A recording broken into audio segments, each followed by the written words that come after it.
여러분 안녕하세요. 이번 영상에서는 경험으로서의 언어라는 주제를 두 영상과 함께 다루겠습니다. 먼저 첫 번째 영상, 지금 영상에서는 분석 철학과 객관주의라는 주제를 다루겠고요. 또 다음 이어지는 영상에서는 로띠와 언어의 우연성이라는 주제를 다루겠습니다. 그렇다면 먼저 분석 철학과 객관주의에 대해서 이야기해 보겠습니다. 20세기 초에 등장한 분석 철학은 언어를 통해 전통적으로 제기되었던 철학적 문제들을 새롭게 다루는 철학적 흐름입니다. 그 전까지는 특히 철학을 큰 틀에서는 이론 철학과 실천 철학으로 구분할 수도 있습니다. 또 세 등분을 한다면 두 가지 길로는 이론 철학, 실천 철학 이렇게 할 수 있겠지만 세 가지로 구분한다 그러면 존재론, 인식론, 가치론 이렇게 구분할 수가 있습니다.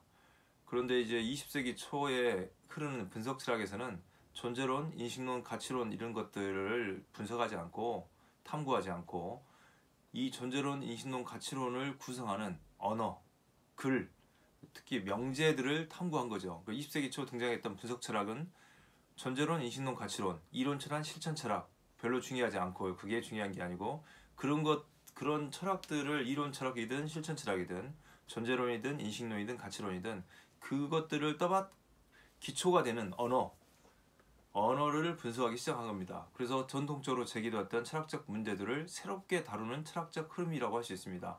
분석 철학이 미국에서 마음에 맞는 안식처를 찾게 되었고 영미와 미국에서 마음에 맞는 안식처를 찾게 되었다는 겁니다.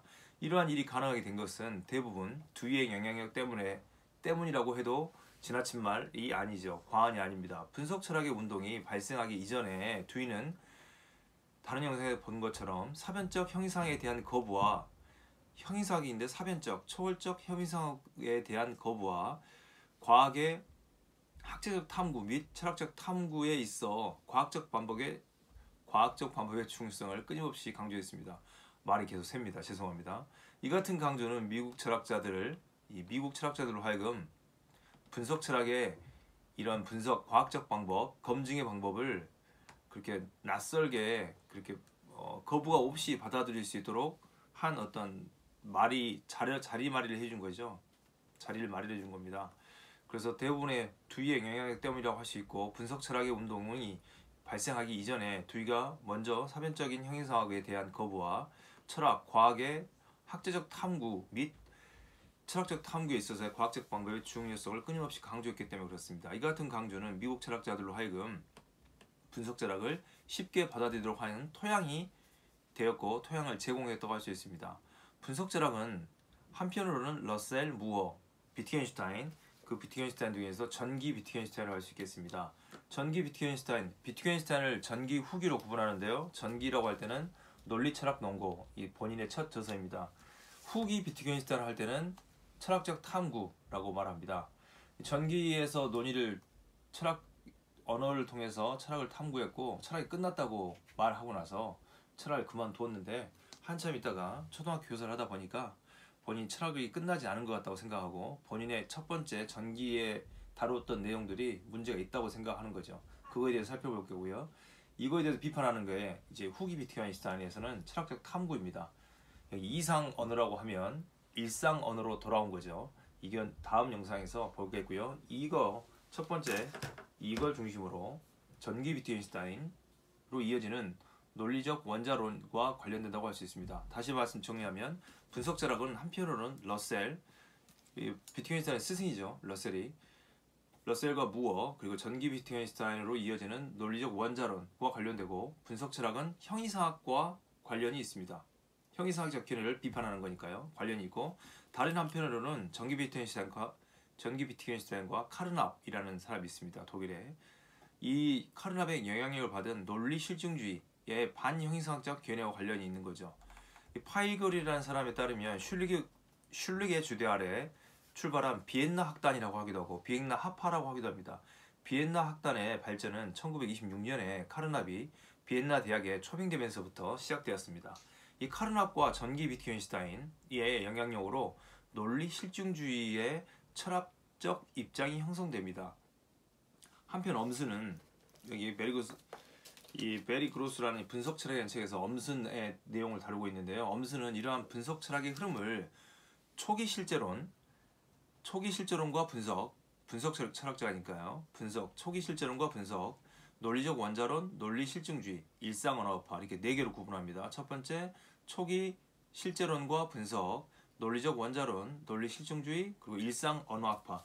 일상 언어학파면 이제 앞에 있는 초기 실제론과 분석, 논리적 원자론, 논리 실증주의와는 반대되는 일상 언어학파이죠. 이 세 학파와 반대되는 일상 언어학파. 이렇게 해서 분석 철학으로 구분합니다. 그러나 이거 일상 언어학파는 제외하고요. 분석 철학에서 이 앞에 형이상학적 입장과 관련되어 있던 반형이상학적 입장과 관련되어 있던 이 두 입장은 어떠하든지 간에 이 두 입장이 어떠하든지 간에 두 진영 모두 형식 언어의 구성을 통한 언어 분석을 철학자들의 가장 중요한 임무라고 한다는 점에서는 공통적이라고 할 수 있습니다. 분석 철학자들은 서로 이론적 상이성에도 불구하고 상이함에도 불구하고 우리의 언어를 적절하게 재구성하거나 재해석함으로써 우리가 전통적인 철학의 문제들에 보다 더 적절하게 대처할 수 있다는 생각을 공유하고 있습니다. 전기 비트겐슈타인의 스승인 러셀은 존재가 모든 것의 일반적인 속성이며 어떠한 것에 대해 언급하는 것은 그것이 존재한다는 점을 보여주는 것이라고 말하고 있습니다. 다시 말하면 하나의 이름이 하나의 존재를 지시한다는 것입니다. 이 책이라는 이름이 이 책을 지시한다는 거죠. 하나의 이름이 하나의 존재, 어떤 존재라는 것은 있음이라는 뜻이거든요. 이 어떤 개념이 어떤 있음을 지시한다는 거죠. 칠판이라고 하면 칠판이라는 단어, 그 이름이, 그 개념이 칠판을 지시한다는 겁니다. 한 이름이 한 사물을 지시한다는 것, 다른 말로 하면 한 이름에 한 사물이라는 이런 생각은 로크와 휴움을 이어받은 것입니다. 이것은 어떤 복잡한 사상이나 관심도 그것들을 분석해보면 인상으로부터 유리한 단순 관념으로 환원된다는 겁니다. 인상으로부터 영국 경험론과 관련되어 있는 거죠. 하나의 이름이 어떤 것을 의미한다면 거기에는 그것이 의미하는 어떤 것이 존재해야 한다는 것입니다. 그러니까 이름이 있다는 것은 어떤 것이 존재하기 때문에 있는 거죠. 이 같은 생각은 모든 철학이 언어의 비판이라고 주장하는 전기 비트겐슈타인의 그림 이론과 연관되어 있습니다. 보다 잘 드러난다고 할 수 있겠습니다. 그림 이론이요. 논구에 나타난 전기 비트겐슈타인의 언어 이론은 그림 이론과 진리 함수 이론 이렇게 두 가지로 구성되어 있습니다. 이 두 이론은 언어의 기능은 무엇인가와 언어의 구조란 무엇인가, 언어의 기능이 무엇일까, 그리고 언어의 구조는 무엇인가라는 이 두 가지 물음에 대한 답으로 구성되어 있다고 할 수 있습니다. 여기에 첫 구절이 이렇게 써 있습니다. 논리철학 논구에 보면요. 첫 구절, 두 번째 구절까지 볼 필요가 있는 것 같습니다. 첫 번째 구절로 세계는 일어나는 모든 것이다. 1입니다. 1.1은 세계는 사실들의 총체이지 사물들의 총체가 아니다. 사물들의 총체가 아니라는 거죠. 이렇게 써놔 있습니다. 그리고 왜냐하면 사실들의 총체는 무엇이 일어나는가를 그리고 또한 대체 무엇이 일어나지 않는가를 확정하기 때문이다. 이렇게 써져 있습니다. 흥미로운 책입니다. 그런데 명제들의 총체가 언어이기 때문에 명제들이라고 하면 참과 거짓으로 구분되는 진리치를 갖는 문장이라고 할 수 있습니다. 그런 문장들의 총체가 언어이기 때문에 방금도 말씀드린 게 언어이지 않습니까? 이 두 가지 물음은 다시 명제들은 세계와 어떻게 관련되어 있는가라는 질문과 명제들 사이에는 서로 어떤 관계가 있는가로 전환될 수 있다고 할 수 있습니다. 명제들의 총체가 언어이고 언어는 우리에게 상황을 전달합니다. 따라서 언어, 곧 명제는 상황의 논리적 그림인 거죠. 어떤 명제는 상황의 논리적 그림이라고 비트겐슈타인이 말하고 있습니다. 명제가 그림인 한에서만 무엇인가를 진술한다. 다시 말해 우리가 세계에 대해 언어로 표현하는 명제들은 직접적으로 세계와 관련을 맺고 있어야 한다는 것입니다. 이러한 관점에서 우리가 하나의 명제를 이해한다는 것은 만일 그 명제가 참이라면 무엇이 사실인가를 안다는 것을 뜻합니다. 우리의 일상 언어의 모든 명제들이 사실상 있는 그대로 논리적으로 완전하게 정돈되어 있다는 선언적 방법과 조건에 의해서만 방금 말했던 내용들이 가능하게 됩니다. 전기 비트겐슈타인의 이 선언적 방법의 특성은 언어와 세계가 동일한 논리적인 형식으로 이루어졌다는 가정하에서만 가능합니다. 언어가 마치 하나의 그림처럼 세계의 논리적 형식을 반영하고 있다는 것입니다. 논고에 따르면 이걸 추격하면 논고, 이걸 추격하면 탐구라고 할 수 있습니다. 이 논고, 논리철학 논고에 따르면 논고라고 하겠습니다. 논고에 나타난 전기 비트겐슈타인의 언어와 세계의 표상 혹은 대응 관계는 다음에 이 구절의 체계 안에 있는 인용 구절에 보면 알 수 있습니다. 명제는 현실의 그림이다. 음악, 음반, 악상, 악보, 음파는 모두 서로에 대해 언제나 세계 사이에 이루어지는 저 내적인 모사 관계를 지니고 있다. 이 대응 관계를 지니고 있다는 거죠. 모사 관계를 지니고 있다. 그것들은 모두 공통적인 논리적 구조를 지니고 있다.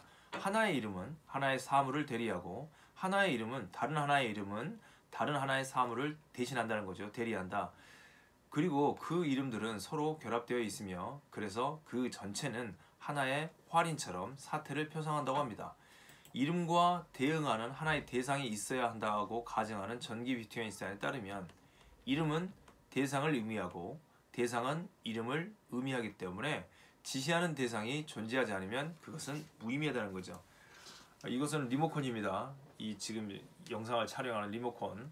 누르면 이 리모컨이라는 이 대상과 리모컨이라는 방금 단어, 개념, 언어가 일치한다는 거죠. 이 리모컨이라는 게 방금 언어가 이 대상을 대리한다는 겁니다. 그래서 이 대상이 없으면 무의미하다는 거죠. 언어가.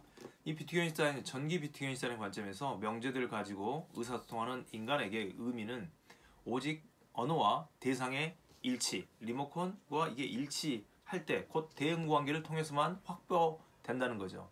이처럼 전기 비트겐슈타인은 관찰된 사실과 명제의 대응의 여부에 따라 진리를 판가름하는 진리 대응설의 입장을 취하고 있다고 할 수 있습니다. 우리는 이런 전기 비트겐슈타인의 전기 이게 입장, 진리 대응설의 입장을 포괄적으로 객관주의라고 규정할 수 있습니다. 객관주의는 합리성이나 지식, 진리, 실제, 선, 옳음 등의 본성을 결정하는데 우리가 궁극적으로 의지해야 할 항구적이고 초역사적인 모형이 혹은 틀이 있으며 또 있어야 한다는 기본적인 신념을 그런 가정하에 존립한다고 리차드 번스타인은 그렇게 이야기하고 있습니다. 진리 대응설에 의존한 전기 비트겐슈타인의 그림 이론의 객관주의적 언어관은 누구보다도 그 자신에 의해 포기되었을 뿐만 아니라 공교롭게도 분석 철학의 진영 철학자들에 의해서 비판되어서 붕괴됩니다. 본인이 그림 이론을 말해놓고 본인이 그림 이론이 틀렸다고 비판합니다. 그럼으로써 분석 철학은 붕괴되는 거죠. 방금 말했던 리차드 번스타인이라는 사람도 이렇게 말합니다. 우리 시대에 이런 객관주의적 언어관, 그러면 객관주의적 언어관이 무너지면 상대주의적 언어관이 등장하게 됩니다. 포스트 모던적 언어관이죠. 그런데 번스타인은 그렇게 됐을 시점에 이렇게 말합니다. 우리의 시대의 정신이 객관주의와 상대주의를 넘어서려는 운동에 의해 특징 지어질 수 있다고 생각하는 거죠. 우리가 객관주의와 상대주의를 넘어서 나아가야 한다는 이 긴급한 요구에 직면해 있다는 거죠. 지금도 그런 직면에 있습니다. 포스트 모던 철학자들 이후에 거의 포스트 모던이죠. 모던은 근대입니다. 근대를 넘어서는 게 포스트 모던인데 지금은 포스트 모던에 대해서는 그다지 말을 하고 있지 않는 거죠. 두이 철학을 규정하기에는 포스트 모던이라고 규정하고 있는데요. 이제 객관주의와 상대주의를 넘어서는 것은 포스트 모던이도 넘어서는 겁니다. 근대가 객관주의라고 하면 그 근대를 비판했던 철학자들을 포스트 모던 철학자라고 할 수 있습니다. 왜냐하면 근대를 비판하고 근대를 넘어서야 한다고 했으니까요. 지금은 뭐 포스트 코로나 이런 이야기 하는 것처럼 코로나 이후 시대, 포스트 모더니즘은 근대 이후 시대가 어떻게 될까 그런 이야기를 했고 지금은 그런 시대를 넘어서서 포스트 모더니즘의 시대에 도달해 있는 겁니다. 그걸 넘어선다는 것은 무슨 의미냐면 객관주의와 상대주의를 넘어서야 한다는 거죠. 그래서 우리가 이런 거에 긴급한 요구와 이런 문제에 직면해 있다는 거라고 말합니다. 현대의 많은 논쟁들은 여전히 전통적인 방금 말씀드렸던 객관주의와 상대주의 이런 양극단 안에 구조 지어져 있는 게 분명합니다.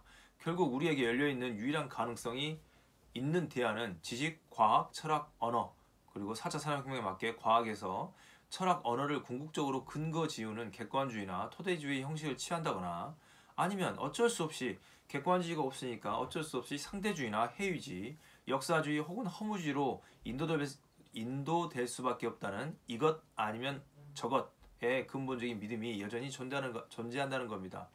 이 번스타인은 로띠와 마찬가지로 우리가 로띠가 말하는 데카르트, 로크, 칸트 전통을 비판했지 않습니까?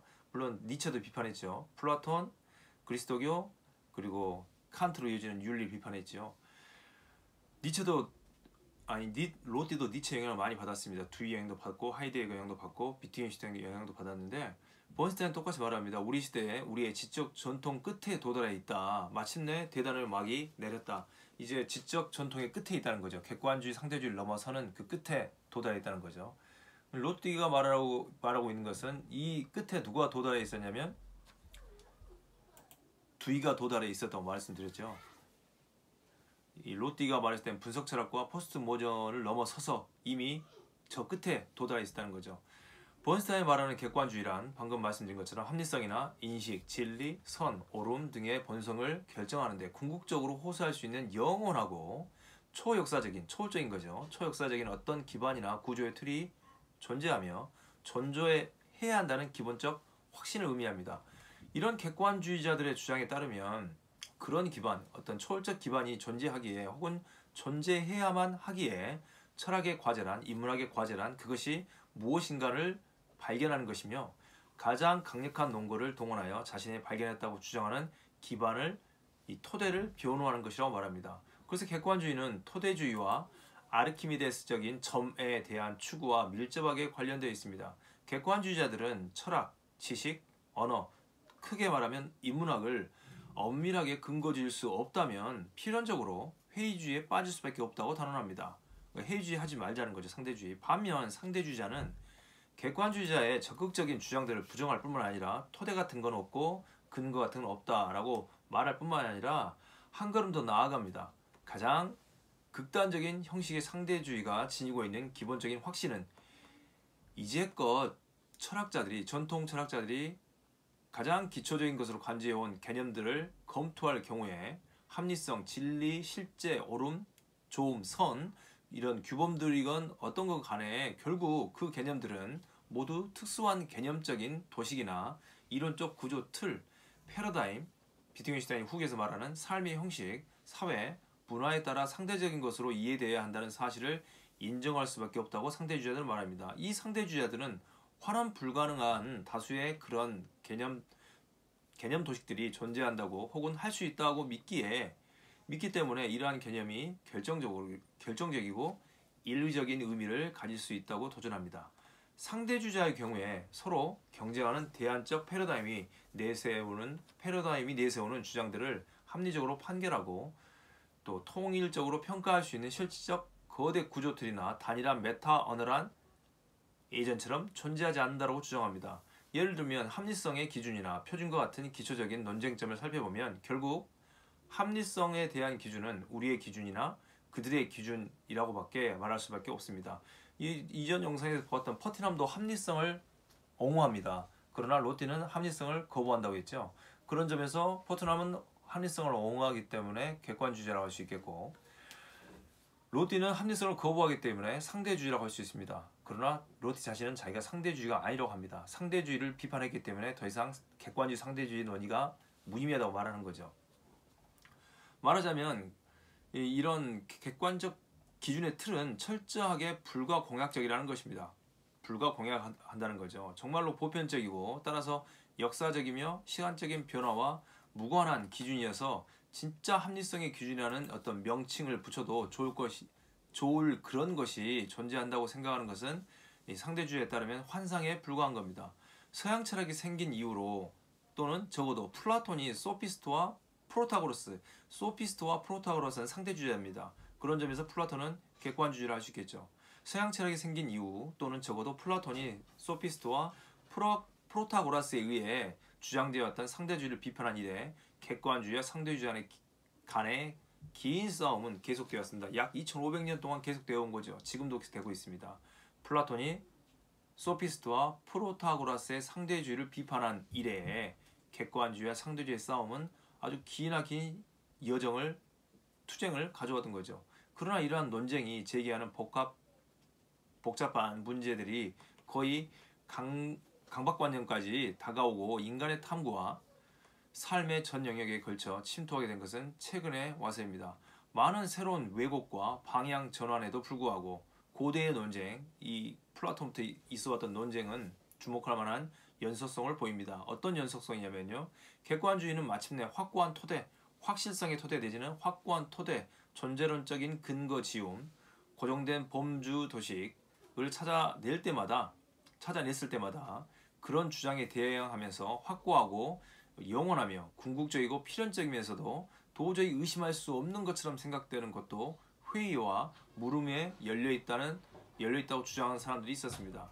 반면 상대주의자가 객관주의자들을 비판하는 이유는 기껏해야 역사적이거나 문화적인 안정성을 영원 불명한 것으로 생각하는 오류를 범했기 때문이라고 비판합니다.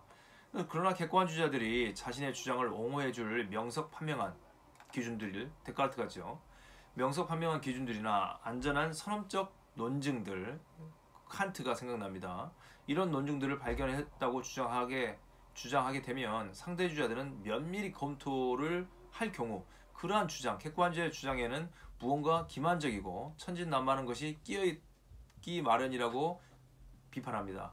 그러나 바로 플라톤 이래 객관주의자들은 분명하게 언명된 상대주의란 자체 내의 모순과 역설을 포함하게 된다고 주장해왔습니다. 다시 한번 말씀드리면 플라톤부터 시작해서 객관주의자들은 분명하게 언명된 상대주의란 자체 내의 모순과 역설을 포함하게 된다는 주장이었습니다. 왜냐하면 상대주의자는 명백하게 혹은 암묵적으로 자신의 입장이 참이라고 내세우면서도 또 다른 한편으로는 진리는 상대적이어서, 잘 들으셔야 됩니다. 진리는 상대적이어서 진리라 생각된 어떤 것은 또한 거짓일 수 있다고 주장하고 있기 때문입니다. 결론적으로 상대주의는 그 자체 참인 동시에 거짓일 수 있다는 거죠. 자기가 주장하는 것도 거짓일 수 있는 거죠. 내가 말하는 것이 상대적이기 때문에 그 말도 거짓일 수 있는 겁니다. 그래서 상대주의가 명백하고 혹은 암묵적으로 자신의 입장이 상대주의가 참이라고 내세우는 것도 상대주의이기 때문에 또 다른 한편으로 진리는 상대적이어서 진리라는 생각된 것 또한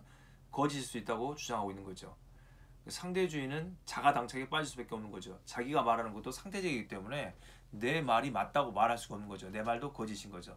이렇게 그러면 내 말도 거짓이니까 다시 진리를 찾게 되는, 그래서 객관주의와 상대주의가 계속해서 대립하고 있는 약 2500년의 역사가 있고, 방금 전에 봐왔던 우리가 분석철학과 객관주의 안에서도 분석철학은 객관주의라고 포함할 수 있는 거죠. 근데 분석철학 자체가 자기의 어떤 치밀한 논의에 의해서 붕괴됩니다.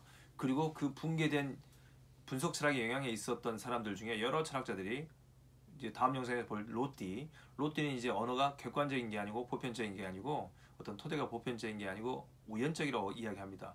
또 똑같이 분석철학의 진영에 있었던 포트남도 합리성을 옹호하면서 분석철학의 어떤 분석철학적인 객관주의는 아니지만 그래도 객관성이 필요하지 않을까, 합리성이라고 말을 바꾸죠. 그게 필요하다고 말하고 있습니다. 그러나 저희는 포트남까지는 이 앞쪽 영상에서 보았고요. 반성적 처울로서의 실용주의적 계몽으로 전회하는 실용주의적 전회를 한 로띠와 포트남을 보았습니다. 이제 다음 영상에서는 분석철학이 이렇게 무너졌어요. 스스로의 어떤 엄격한 잣대 혹은 기준에 의해서 본인이 그런 기준이 가능하지 않다고 비판함으로써 와해돼 버립니다. 그러면 그 분석철학이 있었던 진영의 철학자들이 다 이제 다른 곳으로 갔겠죠. 로티, 포트남, 데이비슨, 굿맨, 콰인 이런 분들은 실용주의적 전을 했고요. 또 아예 이 로티는 다른 진영에 있는 철학자들이 비판하는 것처럼 포스트 모던 진영에 있는 철학자로 분류합니다. 그러니까 객관주의에서 벗어나는 분들이 포스트 모던 진영으로 간 분도 있고 실용주의로 전향한 분도 있고 또 다른 데로 전향한 분이 있겠죠. 근데 저희들은 다음 영상에서는 특히 로띠의 언어관, 이제 언어를 어떻게 보는지, 분석철학 영향력 안에 있다가 분석철학을 옹호하고 있던 철학자가 이제 언어를 어떻게 보고 있는지, 어떤 언어관을 쓰는지 다음 영상에서 살펴보도록 하겠습니다. 그럼 다음 영상에서 뵙겠습니다. 수고하셨습니다.